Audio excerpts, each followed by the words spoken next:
Assalamualaikum warahmatullahi wabarakatuh. Bismillahirrahmanirrahim. Allahumma sholli wa sallim ala sayyidina Muhammadin wa ala alihi washabihi ajmain. Amma ba'du. Jadi kontroversi mulai zaman ulama ngantos samangke itu kaifiyah kados traweh. Wis ora usah tersinggung niki ilmu. Teng riwayat-riwayat Bukhari Muslim, Nabi nu nak witir itu 9 rakaat. Lam yakut min hunna fi akhirihinna illa wahidan. Di Nabi nate sholat witir itu 9 rakaat enggak duduk sama sekali, mau terakhir duduk pas ke 9 terus salam. Nah, sebagian riwayat Nabi memotong sholat itu sholatul laili masna berarti 2 8 terus 1 witir. Niki rungono tenan. Sehingga ketika ada sholat traweh yang 4 rakaat tanpa tasyahud, sebetulnya secara fikih pasti kita sepakat sah. Karena kalau 4 rakaat tanpa tasyahud pertama, kenapa kita katakan sah? Karena Nabi malah pinten songo luwih seru to. Mboten ini karena menjadi kontroversi. Nah, dan tidak satu pun ulama di dunia yang mengatakan tasyahud awal itu wajib. Sampean yakin tasyahud awal wajib atau sunat? Sunat. Artinya khasnya hukum sunat itu gimana? Kalau ditinggalkan tidak batal. Berarti misalnya ono tarawih 4 rakaat berturut-turut, berarti tidak ada masalah karena yang ditinggal artinya tasyahud awal yang kita yakin itu hanya sunat. Tapi dasar ra cocok ya didadekno masalah kan. Dalile apa ya? Dalile ra cocok. Lah sing darani masalah padahal darani tasyahud awal iku sunat. Kowe salat zuhur tasyahud awal sunat atau wajib? Sunat. Nak sunat tuh khas ya, ditinggal batal lho ora? Mboten. Tapi nak sing ra cocok ya batal. Ya hukum ono cocok ra cocok. Mboten iki kula terangno hukum. Nah, traweh itu yang kontroversi ini teng kitab Majmu' karangan Imam Nawawi. Ya akal-akalane tiang-tiang niku. Kula nganti sakniki kan mboten nate ngimami, tapi nggih tak kandhani imam. Supaya niat ngakali pangeran, tapi pangeran bakali ya ora kena. Ngeten, ini dawuh Imam Syafi'i. Traweh itu kalau terakhir kan pinten? 3 rakaat ya. Kan 2 rakaat dulu. Lalu pas 2 rakaat itu pas witir, yang witir kok traweh. Yang terakhir witir 3 rakaat itu 2 rakaat sampean niate witir napa-napa? Witir. Setelah 2 rakaat sampean salam ndak? Salam. Itu menjadi sholat teraneh di dunia. Karena kue muni witir tapi jumlahnya 2. Nah, itu sholat teraneh napa di dunia. Terus sampean muni ngene, mboten Gus maksud kula niku 3 tapi lurus sih. Lah berarti kayak kudu nerangno pangeran, kudu kamu pangeran kayak penjelasan. Gusti ini 2 sementara loh, nanti ada. Karena jika Tuhan tidak kamu kasih penjelasan, akan aneh kan disebut witir, tapi rokaatnya 2. Maka kamu harus niatnya Gusti ini cicilan witir. Nah, sehingga jangan kira engkau 2 tapi ini nanti 3. Nah, itu makanya setiap bilalnya atau matinya kan shollu sunnatan rakaataini minal witri. Jadi diumumkan sholatlah 2 rakaat tapi yang 1 paket dengan cicilan witir. Lah itu lucu ya. Karena Anda sekali bilang itu witir berarti Anda bohong kan, nyatanya 2 rakaat. Tapi kritiknya Imam Syafi'i ini kan lucu. Imam Syafi'i yang imam kita itu mengkritik itu sholat aneh kalau begitu. Sholat tuh kalau sudah salam itu dianggap sholat mustaqillah, sholat yang mandiri. Nggak bisa sholat kok bertakluk dengan sholat setelahnya. Sholat itu kalau sudah dimulai takbir diakhiri salam ya selesai dan menjadi sholat yang mandiri. Nggak bisa sholat yang mandiri nih. Engkau nasibku ngenteni yang satu itu iso sholat nggak selesai yo. Selesai. Sebab itu seharusnya witir agak resiko ya 2 rakaat langsung tasyahud awal, engkau terus tambah 1 rakaat. Kados mirip maghrib lah, mirip apa? Maghrib. Tapi itu kan masalahnya tidak populer juga. Nah itu. Akhirnya diakali wa shollu sunatan minal witri nggih. Tembriki ono minal witri kan? Itu kalau diterjemahkan salatlah kalian paket witir tapi ganjil paket witir tapi genep sih. Tapi ini sementara Gusti tapi kan kita masih bingung. bingung. Itu cara pangeran yo bingung tenan ngadepi. Nah, makanya itu nak cara kula ya ora usah dijerok-jerokno pokoke ngono iku. Ya dadi barang keliru kadang yo muga-muga sepuro pangeran ya ora usah ngono iku. Dadi nak salat kayak nak cara Sayyidina Utsman itu memang beliau bilang 2 rakaat itu berdiri sendiri karena sholat itu setiap 2 rakaat selesai, setelah salam itu selesai. Nanti yang witir ya 1 itu, makanya 2 itu rasa ana witir-witiran cara Sayyidina Utsman. Mergo Nabi dawuh wa autir bi wahidatin, kemudian sholat Anda yang 2 itu ditutup witir. Berarti ya yang sholat kedua ya sholli sunatan ya biasa saja, nafal mutlak, nggak usah nyinggung-nyinggung nopo witir. Oke.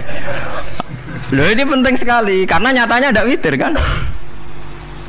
Nyatanya tidak nopo witir. Lah nanti yang 1 terakhir witir. Ya tapi adatnya ngoten niku. Jadi ini perlu sampean ketahui, sholat itu memang banyak masalah di secara fikihnya. Karena tadi kalau sampean niat witir, setiap sudah salam itu kan berarti selesai dan berdiri sendiri.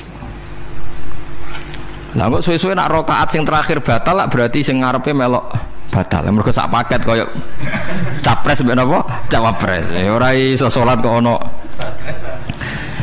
Nah, itu paham ya. Terus niku kaifiah salat. Di sampean memang akal-akalan tenggene witir pun bener, solu sunnatam minal witri rokaat ini. Jadi niku rontok bener ya rontok ngawur. Tadi ngawurnya itu tadi wong sholat niku mustaqillah setelah ditutup salam selesai kok bergantung. Hanya nasib 2 ini kan bergantung setelahnya kan. Mana ada sholat kok sudah ditutup berkaitan. Mulane kula niku nak witir ya ora tau tak niati witir. Wong kula ora cocok mbek pengumuman niku ora pati cocok. Dadi kula tapi kan kula makmum, ora malek dihisab kan cara salah yes. Usolli sunatan anut imam teng ati kula pun sesuai. Nah, ame salah ya malah salah, nak bener ki melok napa? Bener tepak-tepakan wonten mawon. Jadi kula niku wong alim fikih tapi paling tersiksa mergo kalah mbek adat, nggih kalah mbek napa? Adat. Piye? Nentang adat ora apik. Jare Nabi kono umume wong ya melok umume wong. Namun yang pintu ya melok napa pintu.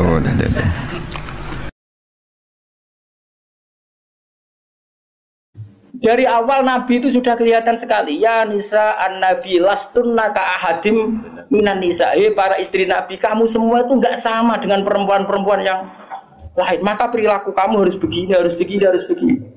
Dan itu mereka bisa melakukan semua. Dan kita yang untung, kita mendapat dokumentasi hukum yang luar biasa. Termasuk coba, kayak apa Sayyidah Aisyah tidak cocok Sayyidina Ali. Tapi semua dokumentasi tentang akhiru hayati wa Rasulillah itu rawinya itu siapa? Sayyidah Aisyah. Sama tak cerita sedikit ya, ini biar tambah mahabbah kita pada Ahlul Bait Rasulillah sallallahu alaihi wasallam. Ahlul Bait itu kan yang mujma' alaih itu 2. 1 para habaib dzurriyyah, 2 azwaj. Apa? Azwaj. Karena azwaj ini yang tentu yang derekno zaman itu. Kalau habaib dzurriyyah meskipun turunan tapi kan sebagian mereka tidak menyaksikan zaman Rasulullah. Paling Sayyid Hasan Husain, terutama Hasan yang sudah agak besar. Begini, Nabi itu ketika Kubaila wafati, ya, kalau bahasa halusnya itu intakola ila rofiqil ala. Saya ulang lagi ya. Jadi kalau bahasa sopannya itu tidak wafat atau mati tapi apa? Intakola ila rofiqil ala. Bahwa Nabi sekarang sudah pindah di alam yang ar-rofiqil apa? Ala, ke alam yang lebih tinggi. Makanya beberapa tarikh menulis itu intakola rahimahullah, misalnya menulis mu'alif meninggalkan intakola rahimahullah ila rahmatih gitu. Kalau kan Nabi apa istilahnya intakola ila rofiqil ala. Sudah, tapi kita bahasakan wafat saja ini karena yang mudah difahami. Nabi Sayyidah Aisyah itu gak seneng Sayyidina, gak cocok ya, biasa lah orang gak cocok. Wah, Bang Mustafa mbok kira cocok ya ora cocok. Tapi orang dulu ya sudah bisa ngelola konflik, ora cocok lah ya. Awor ya biasa. Jangan kira aku terus awar gue terus cocok ya ndak. Ngawur ya sembrono. Tapi barang gedeng ya ora penting untuk gedeng. Ya biasa wae napa. Kanca ngaji biasa. Sayyidah Aisyah itu ketika Nabi mau wafat tuh kelihatan sekali. Dan hebatnya Rasulullah itu sering ngendikan gini. Jom saya ini wajib siwakan karena saya ini unaji malam tunaji. Saya ini selalu munajat sama zat yang kamu tidak munajat dengan zat itu. Itu kan masyhur, Nabi dikasih makanan enak tapi materinya itu ada bawang merah. Ya saya ulang lagi, materinya itu ada bawang. Terus Nabi gak mau dahar, kata sahabat. Dan biasanya lewat istrinya karena dihadiahkan lewat keluarga. Ya Rasulullah, apa saum itu haram? Saum itu bawang merah maupun bawang putih. Kalau bahasa Arab biasanya saum basol itu ya. Kata Nabi, enggak, bawang itu enggak haram. Cuma saya beda dengan kamu. Saya ini enggak boleh makan sesuatu yang menimbulkan apa? Bau. Fa inni unaji malam tunaji. Fa inni unaji malam tunaji. Saya ini munajat sama orang sing kamu tidak munajat sama orang itu, tapi saya munajat. Maknanya Allah. Jika Nabi itu merasa wajib siwakan. Saya itu alhamdulillah dalam banyak hal siwakan itu kebunuh. Makanya Nabi jangan bayangkan rokok meskipun tidak haram. Meskipun mungkin gak haram, tapi potensi haramnya juga tinggi. Karena ya tadi pasti menimbulkan apa? Singkat cerita, pas nama wafat, dalam keadaan mau wafat dan cara zuhir, saya ulang lagi, ngadepi sakaratul maut. Abdurrahman itu adiknya Sayyidah Aisyah, makanya saudaranya Sayyidah Aisyah. Apa adiknya, apa kakaknya, makanya saudaranya. Itu pas bawa apa? Siwak. Itu Nabi melihat siwak itu kelihatan senang sekali. Coba, mungkin enggak istri kamu melihat kamu mati masih ingat sunnah-sunnah kayak siwak? Pak, gue kok mati zaman urip aku loro pemenang buat tinggal. Mati mesti wiridannya kan gitu. Urusan materi. Ojo mati sih, utangin beres tok sih. Anak-anak warisi sih mati. Istrinya Nabi itu enggak. Ketika melihat isyarat Nabi itu mencintai apa? Siwak. Kata Sayyidah Aisyah, apa engkau ingin siwak ya Rasulullah? Nabi mandul. Nabi karena sudah sakit sekali enggak ngendikan mandul. Sama adiknya diminta siwak kamu tak pek. Dipek. Terus ketika dia pakai Nabi itu keras. Aisyah langsung menangkap.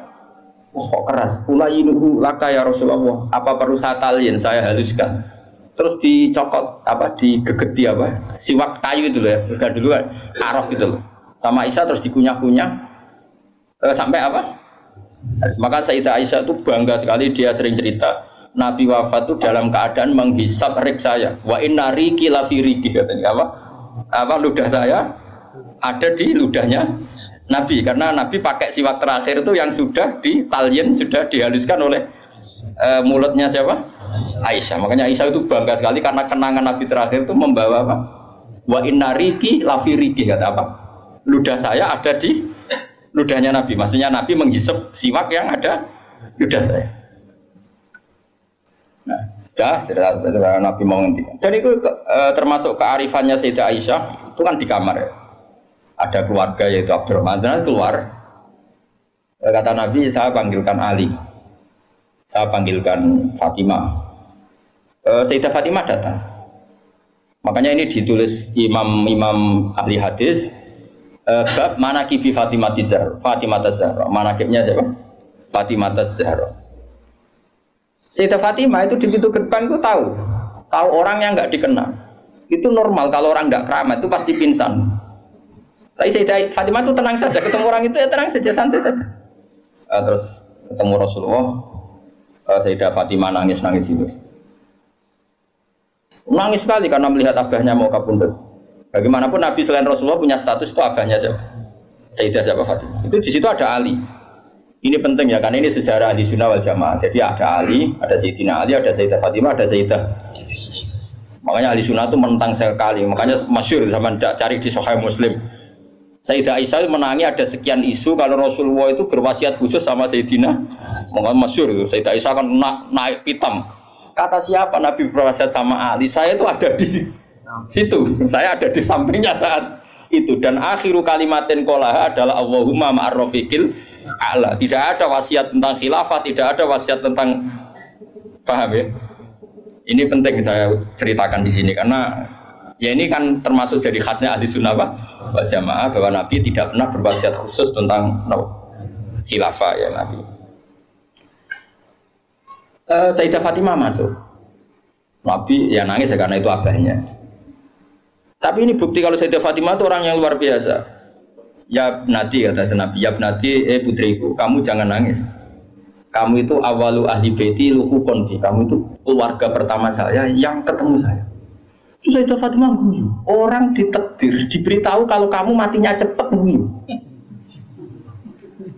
Itu kalau nggak orang soleh, woi diarani saiki lho kasus semua sakit. Tak hormati saiki untuk menghentikan semua kesalahan Anda, siap gak? Dari tobat iya ngelakuane ingin. Karena nerusno kan, mus bakat. Untungnya Allah bakatnya ghafur itu sendiri. Cara gak tuntas. Itu kan masyhur. Setelah nyata-nyata Nabi wafat, masyhur itu kan Sayyidah Aisyah tanya. Padahal satu kamar. Tapi tadi karena Nabi ngendikan itu asarra ilayya Rasulullah, kata Sayyidah Fatimah itu asarra ilayya Rasulullah. Nabi merahasiakan ke saya. Terus ketika Nabi benar-benar sudah wafat, Sayyidah Aisyah tanya, ya Fatimah, kenapa kamu pertama nangis? Setelah dibisiki Nabi, kamu tertawa. Saya dikasih tahu bahwa saya ini pertama keluarga yang ketemu sama Nabi. Maka saya senang sekali. Itu kalau udah orang soleh kan. Nah kenapa saya katakan Sayyidina Ali dengan Sayyidah Aisyah itu ada sentimen? Karena tadi Aisyah itu manusia, masih Ummul Mukminin manusia. Ketika ada isu hadisul ifki, itu Sayyidina Ali komentarnya gini, ya Rasulullah saya tidak tahu apa Aisyah salah apa benar, tapi jangan bikin pusing, wanisa siwaha kasiro, ganti saja kan gampang kan. Perempuan tidak hanya Aisyah, mangkel dia masih ingat orang kok dikomentari. Jadi gak nuduh zina, ya gak nuduh Aisyah salah, tapi memberi memo Nabi, sudahlah Nabi itu gak usah dipikir. Dan yang lain, wanisa siwaha kasiro, perempuan lainnya kan banyak. Jadi mangkelnya Sayyidah Aisyah dengan Sayyidina Ali juga karena perang Jamal min awalil amri ini sudah apa? Sampai saking tidak cocoknya Sayyidah Aisyah sampai beliau wafat itu kalau nyeritakan hadis wafat Rasulullah, akhirnya Nabi agak sehat. Terus Nabi minta jamaah. Enggak, ini biar sampean tahu bahwa Nabi kita benar-benar Nabi sitkon. Nabi kita benar Nabi yang benar. Sallallahu alaihi wasallam. Nabi sudah sakit kayak gitu itu minta, saya tapi ingin sholat. Artinya karena dua beliau itu perempuan, Ali ada di situ, ada keluarga, ada Fadl, ada Abbas. Makanya semua riwayat Aisyah, karena dia tidak cocok Ali, Nabi minta ke masjid. Yuhada bainal Fadl wa rajulin. Semua kata Ali diganti rajul. Dia nyebut Ali itu tidak mau. Akhirnya Nabi ke masjid. Yuhada bainal Fadl wa rajulin akhar. Enggak pernah nyebutnya Ali. Jadi mulane kena gedeng wong mau nyebut yo ono sanate. Jadi mulane terus wae ora gedeng wong ora usah sebut apa jeneng. Yuhada bainal Fadl. Fadl itu saudaranya Ali, Fadl bin siapa? Bas. Semua riwayat asal yang ngomong itu siapa? Aisyah. Itu enggak, yang ngendikan Aisyah itu enggak ada kata Ali. Wa baina rajulin akhar. Sampai singkat cerita suatu saat ada orang yang tanya lagi sama Sayyid Abbas, Sayyid Abdul bin Abbas, Sayyid Fadl, kadang tanya Kusam yang saudara-saudaranya. Man rajulun akhar. Rajulun akhar itu siapa? Aisyah tuh enggak jawab. Yang jawab Sayyid Abdul bin Abbas. Kamu tahu siapa? Ali. Wah, jadi kaidah ahli hadis kalau ada disebut rajulun akhar itu Ali. Sayyidah Fatimah itu aslinya rapati cocok sama Aisyah, makanya rata cocok itu sunat. Karena Nabi itu pernah didatangi tamu. Tamu itu kebetulan saudarinya Sayyidah Khadijah, namanya Halah. Halah itu Khadijah. Yang dipakai dalil atau haul. Tapi kok untuk dalil kok kuno barang ya rara. Nabi itu sering sekali itu bikin mayoran-mayoran gitu, makan-makan itu. Yang nyembelih wedhus pokoknya makan-makan untuk ngenang siapa? Khadijah. Apalagi yang datang itu kalau keluarganya. Makanya beberapa GNU membuat dalil bahwa mengenang orang meninggal itu boleh. Buktinya Nabi mengenang. Yang saya ingkarkan dibahasakan haul. Saya tidak tahu apa ada haul pas itu. Tapi ya saya percaya haul itu baik. Yang penting ojo kowe ojo ngkholi terus wae ngel-ngel wong. Lah ra di umat kok ojo napa? Aneh-aneh.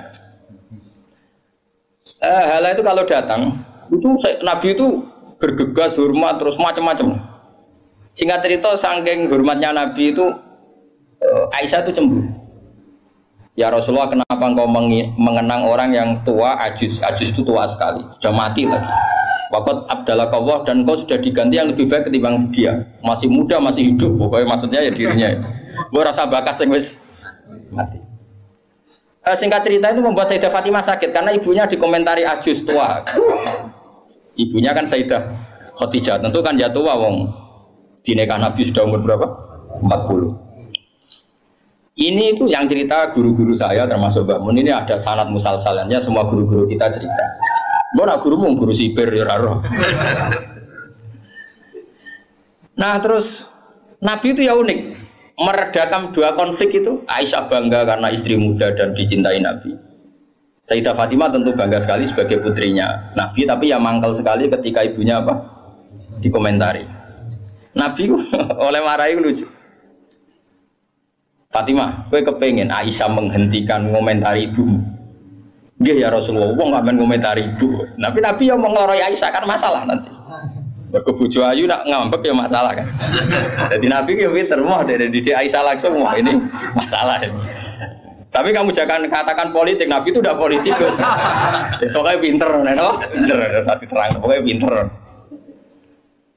Kandani ini Aisyah bin Ramen ngomong ngono. Kandani sebuti ya Rasulullah.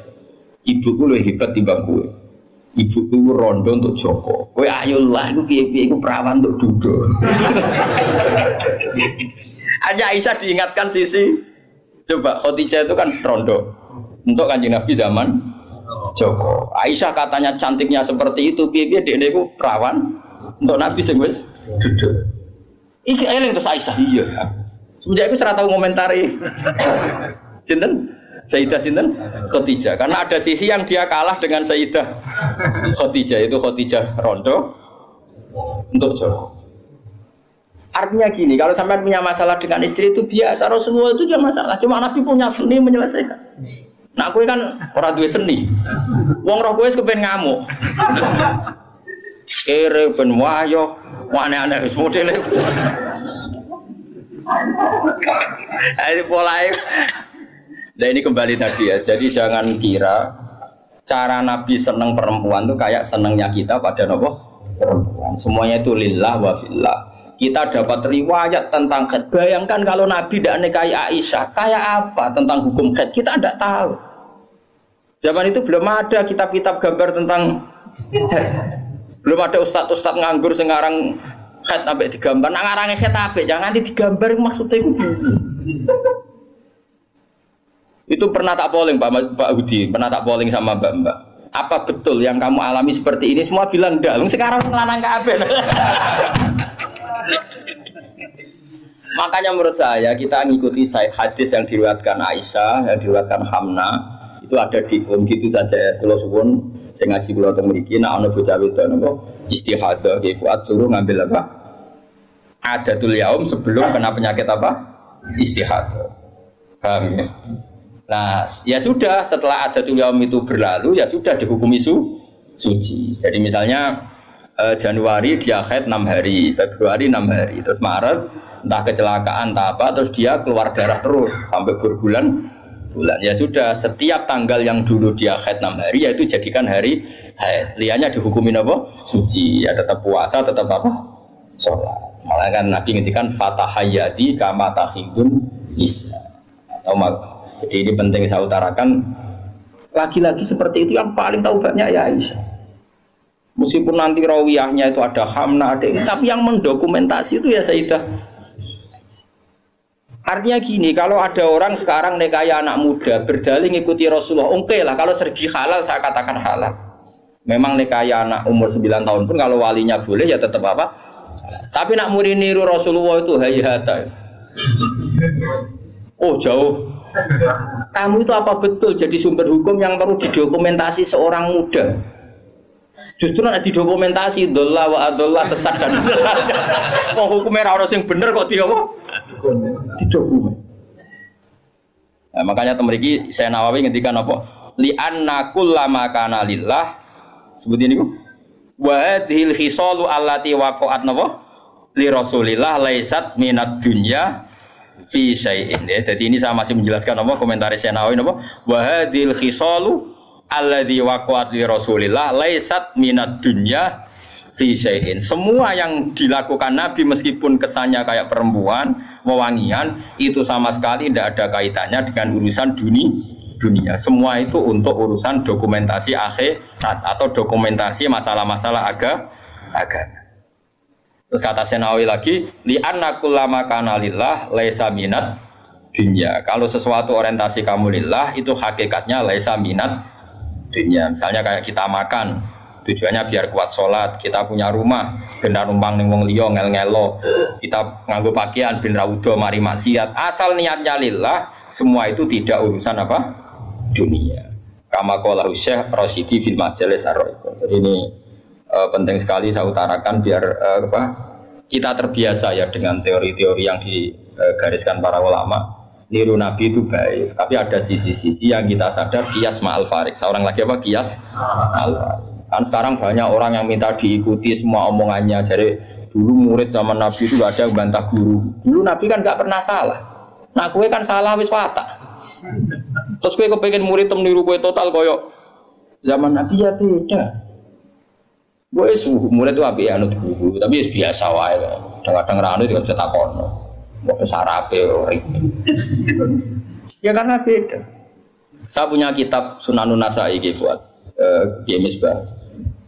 Di situ beberapa santri ada yang alim ngaji sorokan sama saya. Sebelum sorokan mesti tak ajari tentang Dawi Abu Bakar As-Siddiq. Termasuk sebagian mereka ya ada yang habib sorokan saya.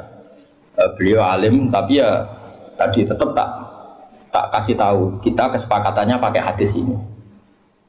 Abu Bakar itu seorang sahabat dan dia Amirul Mukminin Khalifatur Rasulillah. Pas itu malah gelarnya masih Khalifatur Rasulillah. Pengganti Rasulullah. Amirul Mukminin itu sebenarnya gelar yang sudah diturunkan statusnya. Saya ulang lagi ya. Amirul Mukminin maknanya kan pemimpin ketua ya. Amir itu ketua orang. Sebetulnya itu sudah tawaduknya Sayyidina Umar dulu itu ketika wafat Abu Bakar kan diganti Umar. Sahabat manggil dia ya Khalifatah Rasulullah. Umar merasa tawaduk. Jangan. Saya itu tidak sebaik Abu Bakar. Saya tidak layak mendapat gelar Khalifah Rasulullah. Saya tidak sesempurna Abu Bakar. Panggil saja saya ini ketua, sang ketua. Jadi Umar ya unik. Jadi Amirul Mukminin sudah tawaduk. Tapi dia mau celok anak buah ya mau dan pokoknya dia tetap. Jadi Amirul Mukminin sudah porsinya sudah diturunkan. Karena kalau Khalifah Rasulullah terlalu sakral. Nah, Abu Bakar itu kan sudah Khalifah Rasulullah. Suatu saat hadis ini sering saya utarakan, yang pernah ngaji saya sorokan, yang Gus maupun yang Habib maupun yang biasa. Ini penting harus jadi etika kita sebagai kiai. Singkat cerita itu, sahabat-sahabat itu kan menangi dulu zaman Nabi itu kalau ada orang yang bikin Nabi sakit, atau Nabi tersiksa, atau Nabi terdesak, orang ini halal dibunuh. Karena Nabi itu kekasihnya Allah dan perintahnya Rasulullah pasti juga perintahnya Allah. Jika yang tentang perintahnya Nabi dan melawan berarti munafik atau kafir dan halal dibunuh. Singkat cerita Abu Bakar sering mengalami satu keputusan yang dibantah orang. Dibantah ini terus ada penggemar loyalis siapa? Abu Bakar bilang, "Da'ni adrib unuqah ya Khalifata Rasulullah. Lepaskan saya akan saya bunuh orang itu." Terus Abu Bakar tanya, "Kenapa demikian?" "Ya dia nentang kamu ya Rasulullah. Dulu ada orang kok nentang pendapatnya Nabi kita bunuh," kata si Asobiyin tadi yang orang sangat asobiyah. Abu Bakar pertama itu marah, ketika dibikin marah itu pertama ya marah. Saya ulang lagi, Abu Bakar ketika ada orang yang nyoluh dia marah. Fatalah warna wajahnya kelihatan merah ketika digugat, dikritik. Ada sahabat yang asobiyah yang cara saiki loyalis.